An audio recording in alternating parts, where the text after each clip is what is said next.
Well, good afternoon, everyone.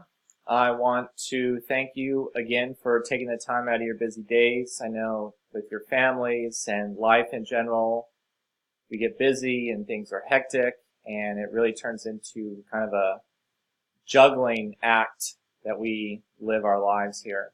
So again, this is part of my homework assignment, really the kind of the culmination of a sermon class that really taught how to do a sermon, but there's some nuances to preparation and then orchestration of the sermon that makes sure that we're bridging the gap from the scriptures to an audience and that the message is understood and received and everything that goes into work with that. Now, I want to take a time before we introduce the topic to kind of talk about the idea of an introduction. Now, I tend to be someone who doesn't like a lot of fluff. I like to kind of get to the meat and understand what's happening from the beginning. So I don't want to I'm not the type of person that wants to beat around the bush with a lot of storytelling or comic relief. And I don't want to be the type of person that you guys want to come and hang out with. Now, I say that in the sense of a sermon. Of course, I love hanging out with you guys and fellowshipping and people helping people.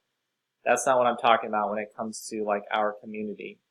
I'm talking about with the purpose of a sermon is that I'm hoping that when you guys come to a sermon, in this case into my home, the idea is that we're here to hear God and we're here to please God. We're here to live in faith that He is who He says He is, and we're here to in hunger and thirst for righteousness. We're here to deepen our love and appreciation for Him and for one another in so doing. So I don't want this to be about me. So that's the idea here when I want to take a moment to be still, to rend our hearts unto the Lord, which just means let's be quiet, let's reflect before we dive into this sermon.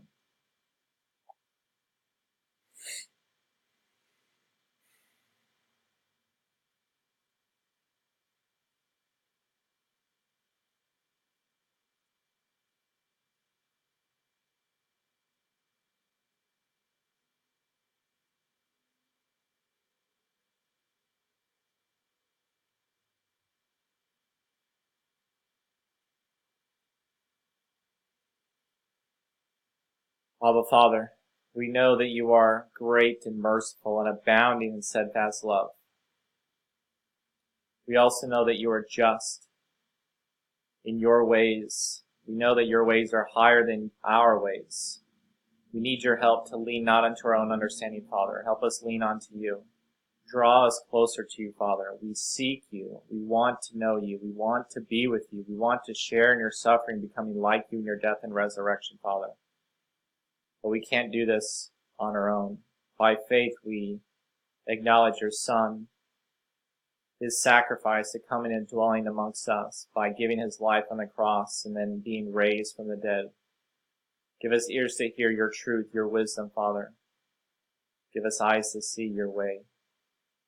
Let the meditations of our heart and the words of our mouths be pleasing to you, O Lord, our rock and our Redeemer. In Jesus' great name we pray. Amen.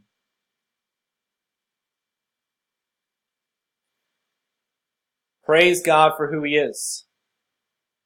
A distinction must be drawn between who mankind thinks God is and who God says He is, revealed through scriptures. So that's the theme sentence today. Praising God for who He is, understanding the difference between mankind's perception of who God is, or who God should be, and then who God says He is, revealed through Scripture. So we can see that we're going to be kind of looking at a contrasting relationship today in this sermon. But the idea is to draw on a more complete picture of who God is, and then culminating in a broader praise of the nature of God, which really means a deepening love and appreciation for who God is. So that's a lot to handle, I know. So let's put our thinking caps on. Let's continue to render our hearts unto the Lord. There are a couple angles that I want to present to you here, and these are the two angles that are going to kind of shape the rest of the sermon. And it comes from a seemingly contradiction of the identification of God's nature. These two references are from the Old Testament. They're a couple prophets, and they're really just kind of one-line sentences identifying who God is. So the prophet Jonah says, "For I know that you are a gracious God, merciful, slow to anger, and abounding in steadfast love, and ready to relent from punishing." Then the prophet Nahum says, "The Lord is slow to anger, but great in power, and the Lord will by no means clear the guilty." So we see the exaltation of God's glory from both prophets. We see them praising his power, his grace. But then we see Jonah saying that he will relent from punishing, and then we see from Nahum that he will by no means clear the guilty. So now those do seem like contradictions, so that's going to be the scope of what we're going to be diving into this. So before we get any further here, so which one is it? Is it one? Is one wrong? Is, the context? We're just going to say both. Both is the answer. And that's going to help shape us, provide a more accurate picture of who God is. Fast forward, we're going to be looking at the New Testament. So today's sermon is going to be looking at a portion of Luke's Gospel found in chapter 17, verses 20 through 37. And as I've already mentioned, this topic is going to be heavy. It's going to be talking about God's love, but it's also going to be talking about God's justice. For I know it's easy to talk about God's abounding mercy, and it's easy to talk about the abounding love in spite of human wickedness, right? The defeat of sin. These things are great, wonderful, good news. But when we start talking about God of vengeance and the justice of God, we tend to shy away from this nature, and it doesn't get a lot of airplay. Now, this comes to mind and what I would say it's a personal story to a certain degree, and I'm not going to share all the details of it specifically, but I think a lot of us can relate to even this being in our own lives, but maybe even in somebody that we know.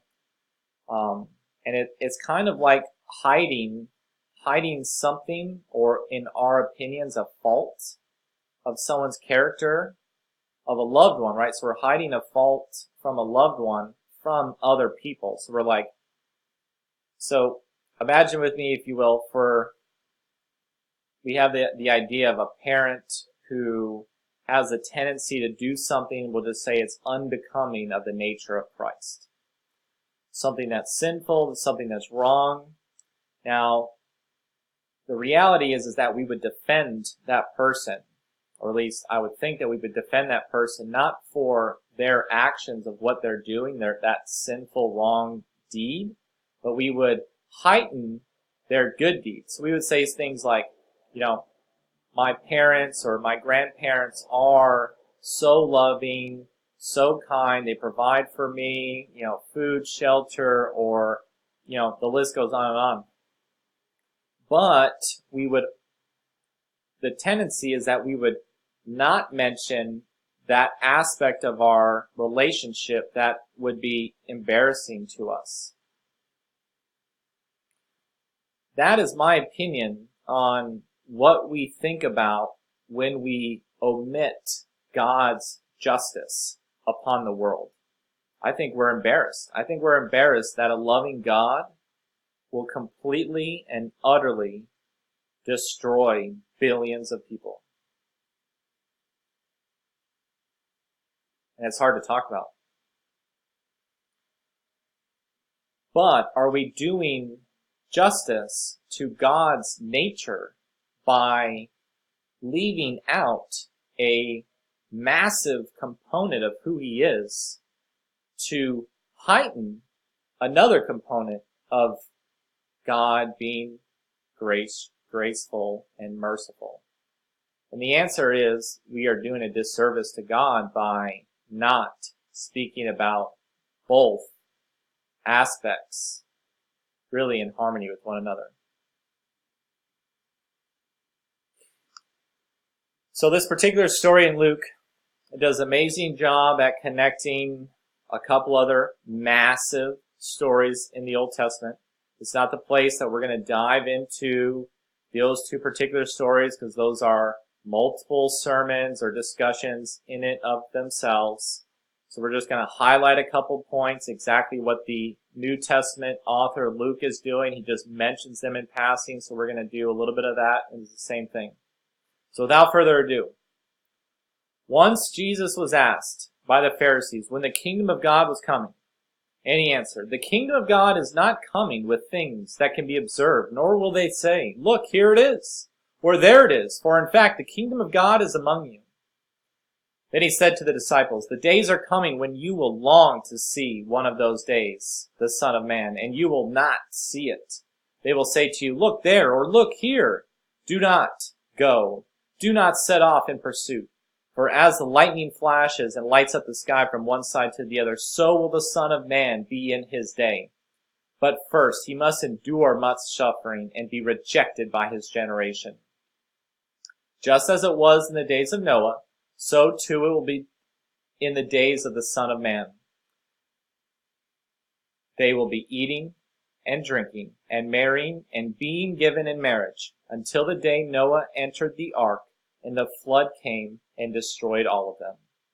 Likewise, just as it was in the days of Lot, they were eating and drinking, buying and selling, planting and building. But on the day that Lot left Sodom, it rained fire and sulfur from heaven and destroyed all of them.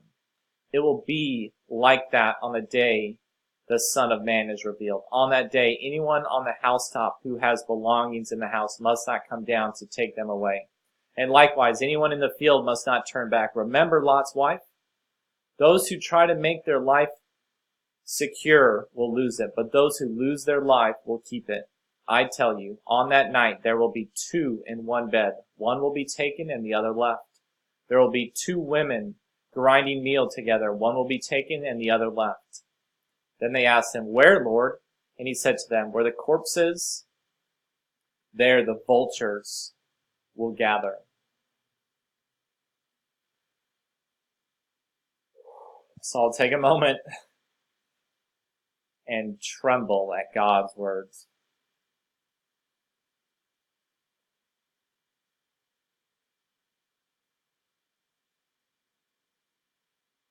Oh, Father, give us ears to hear, Father. Amen. Now, the trouble presented here is eternally significant. We know that Jesus is speaking about end-time judgment. That's what he means by when he says the Son of Man, or the day of the Son of the Man. In this passage, we see references to Noah and his building of the infamous ark, as well as we see people and the inhabitants of Sodom. First part, let us consider for a moment the events leading up to Noah. So we're going to rewind. We're going to look at Genesis chapter 6. "The Lord saw that the wickedness of humankind was great in the earth, and that every inclination of the thoughts of their hearts was only evil continuously. And the Lord was sorry that he had made humankind on the earth, and it grieved him to his heart. So the Lord said, I will blot out from the earth the human beings that I have created, people together with animals and creeping things and birds of the air, for I am sorry that I have made them. But Noah found favor in the sight of the Lord." Now, the story tends to get a lot of airplay about God's mercy on Noah and his family and the pretty picture of the ark being filled with animals. But the reality is we've got millions, if not billions of people drowning in a flood.